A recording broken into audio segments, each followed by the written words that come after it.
Gather around, family, because this story is going to leave you speechless. You think you know everything about Disney? Think again. Let me show you how they took one of their most iconic stories and turned it into a full-blown cinematic nightmare. We're talking about Snow White 2025. And believe me, this disaster was written in the stars from day one. Buckle up, it's worse than you think. Disney used to be magic. The Lion King made us cry. Aladdin made us dream. Beauty and the Beast made us believe in true love. But Disney in 2025, it's a moral preaching machine, tearing apart your childhood one failed remake at a time. And Snow White, it's not just a bad movie, it's the perfect symbol of everything that's gone wrong with Disney. And you know what? Everyone saw it coming. Literally everyone. Now let's talk about Rachel Ziegler. Because this girl, oh man, she had everything going for her. An angelic voice. Raw talent. Spielberg himself chose her for West Side Story. She had the role of a lifetime in her hands. And what did she do? She shot herself in the foot, over and over, with every single interview. Listen closely. Rule number 1 when you land an iconic role. Respect the source material. Modernize it, sure. Add your own twist. But what you don't do is go on camera and mock the very story your movie is based on. That's exactly what Rachel did. She laughed at the 1937 classic. Said the prince was creepy, basically a stalker. Pushed for a version of Snow White who's feminist, independent, and has better things to do than wait for a prince. But hold on, this girl literally turned into the very thing. Someone who hates her own story. Think about it, you're handed the role of a lifetime, and the first thing you do is insult the original story and the fans who grew up loving it. It's like being signed to Real Madrid, and in your very first interview, you say traditional football is outdated, that you're gonna play with no striker and no goalie because team spirit is all that matters. They'd kick you out before you even finished your sentence. And here's the craziest part, Emma Watson was a feminist in Beauty and the Beast, and nobody hated her for it. Why? Because she didn't step out and trash the original film. Rachel didn't understand that. And worst of all, when people criticized her, instead of dealing it back, she doubled down. Every interview became another provocation. Every comment felt tailor-made to alienate the very audience that was supposed to watch her movie. Now it's just become comical. If someone asked me to play Barbie in a Barbie movie tomorrow, that conversation wouldn't even last 10 seconds. Why? Because I simply don't fit the role. And that's exactly what happened with Rachel Ziegler and Snow White. And before you jump at me, this isn't about racism. It's called common sense. The original story literally describes her as skin as white as snow, lips red as blood, hair black as ebony. That's not a vague, open to interpretation description. It's like casting Tarzan in a business suit running around New York City. That's not Tarzan anymore. It just doesn't make sense. And guess what? We're seeing the same problem again with the upcoming Harry Potter series on HBO. Reportedly, Papa Essie, a talented British actor of Ghanaian descent, is being considered to play Severus Snape. But here's the issue. Snape's physical appearance is clearly described in the books. Rowling wrote him as pale-skinned, with greasy black hair and a hooked nose. His entire look is meant to give off a sickly, dark, ominous vibe, one that perfectly fits his morally gravy character. When you make a change that drastic to such an iconic character, what you end up creating is something completely different. It's no longer Severus Snape. It's no longer Snow White. Here's the truth, if you want to create something new, then create a new story. But don't take characters that have been embedded in pop culture for decades and expect people to accept major changes without question. Now get ready, because this next part hurts. If your movie has 2 lead actresses, and they hate each other in real life, something has gone horribly wrong. Rachel Ziegler and Gal Gadot can't stand each other. And you don't need to be Sherlock Holmes to notice it. From the very start of the film's promo tour, they were kept apart like 2 fighters before a title match. Disney made sure they never shied interviews, never crossed paths, never stood too close. But the peak of this Cold War, the Oscars. They were put together on stage to present an award, and the tension was unbearable, like a family dinner gone wrong after someone brings up politics. Zero chemistry, zero connection. It felt like they were reading the teleprompter with a gun pointed at them off camera. So what happened? Why so much hate? They are total opposites, on everything. Gal Gadot is Israeli, with a more traditional and conservative image. She plays the Hollywood game smart, avoiding unnecessary drama. Meanwhile, Rachel Ziegler can't open her mouth without alienating half the planet. It's night and day. Gal did her job and walked away.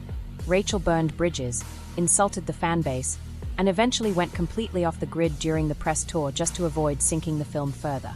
Let me rewind for a second. Imagine you're watching a movie, and the main character suddenly changes personalities like a badly dubbed 90s TV show. That's Snow White 2025. The script was written, rewritten, patched up, and reworked more times than a beat-up car from the 80s.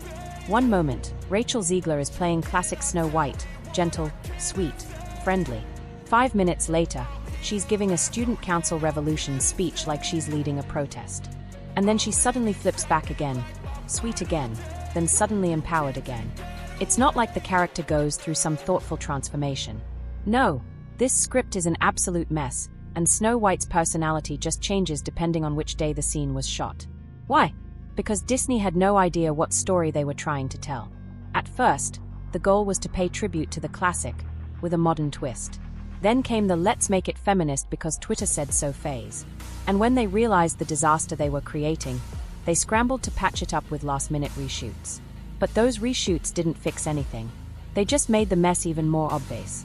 There are scenes where the film's tone changes from one shot to the next. Characters vanish and reappear with no explanation.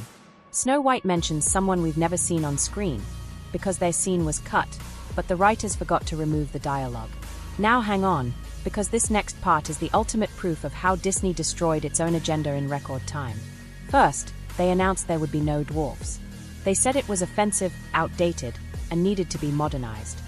They replaced them with 7 diverse bandits, because Peter Dinklage, the actor with dwarfism from Game of Thrones, said the dwarfs were a harmful stereotype. But here's what Disney didn't expect, because, let's face it, they are completely disconnected from reality. People lost their minds. Fans hated the decision, and even actors with dwarfism came out publicly, saying they were being robbed of roles.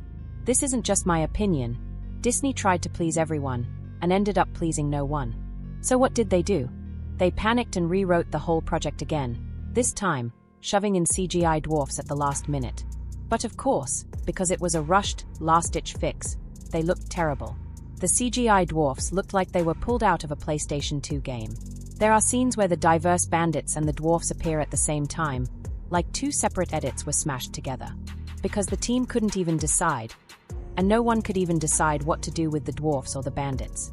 But now, it gets darker. If you've ever seen a Disney movie, you know the climax is everything.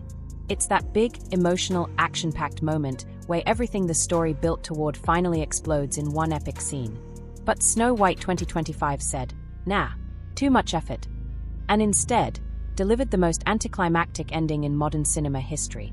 In the 1937 classic, the evil queen dies spectacularly, chased by the dwarfs, cornered on a cliff, struck by lightning, and falling to her death. A tragic but satisfying end. In the 2025 version, the big final battle is Snow White walking to the castle and pulling back her hood. Yep, that's it. She shows her face, and the people instantly recognize her as the rightful queen, as if she's Jesus descending from the clouds. No resistance, no battle, not even a single person questioning, wait, wasn't this girl supposed to be dead? Or isn't she the same girl who lived her whole life locked in a castle? And now she's suddenly fit to rule a kingdom? And the evil queen? Forget drama. Forget magic. She just walks outside and surrenders. That's it. Now brace yourself, because the way she dies is so absurd, it sounds like a parody. Instead of fighting back, instead of casting some final dark spell, the evil queen walks up to her magic mirror and asks, one last time, am I still the fairest of them all? The mirror says no. So what does she do? She breaks the mirror with a stick and dies on the spot. Yep, the villain dies from a vanity tantrum. She doesn't get struck down. She doesn't fall. She doesn't explode in a final blaze of power. She just shatters some glass, and apparently the trauma of not being the prettiest anymore kills her. She literally dies of ego, turns to dust, looks like she's made of clay. It's so ridiculous even kids in the theater couldn't take it seriously. Now listen to me closely. When a Disney movie flops, it doesn't just flop. It crashes in flames. Snow White 2025 did the unthinkable. It lost money on one of the most iconic franchises in Disney's history. The numbers. Criminal. In the US, the film made just $43 million. Worldwide, it barely crawled to $87 million. And the budget? Over $250 million. To break even, Disney needed this film to make at least $500 million. Instead, they lost between $150 to $200 million. An absolute financial Titanic. And the worst part, the numbers just kept dropping week after week. Week after week, the numbers kept sinking.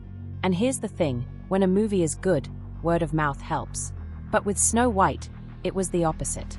People left the theater saying, "Don't watch this movie. I'm doing you a favor."